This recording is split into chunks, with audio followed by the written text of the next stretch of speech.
गुरु पूर्णिमा पालित माँ ललिता देवी आशीर्वाद भक्तों भिड़ देखा मिली। यह काली स्वरूप अटंती। एठारे प्रतिवर्ष भली ए वर्ष मध्य गुरु पूर्णिमा चित्रकोंडा स्वामी आयापा मंदिर और साई बाबा मंदिर रे होम यज्ञ पाठ करा जाउछि। सबुदिन सकाळ 6 घंटिका समय रे सहस्र नाम जप करा जायथाय। प्रति मासर पूर्णमी तिथि रे 2 घंटा पूजा करा जायथाय और वर्ष को 3 थर कुमकुम पूजा करा जायथाय।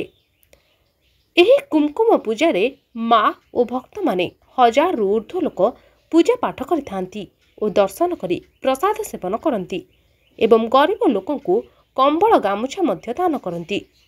वर्ष को 4टी नवरात्र पड़ी थाए। एही नवरात्र मध्य पूजा पाठ करी नवरात्र पालन करा जाउछि। लोकों को विश्वास जे एठारे जहाँ मानसिक करथिले ताहा पूर्ण हुए। एही आशा और विश्वास रहिछि। एही चित्रकोंडा स्वामी आयापा मंदिर टिको स्वामी अनिल गुप्ता श्रीनु स्वामी एवं गुरु स्वामी तांको सहयोगी मंदिर टिकी सुचारू रूपे परिचालना करि आछुछंती। मालकानगिरी सत्यनारायण मिश्रों रिपोर्ट संभव टीवी ओडिया।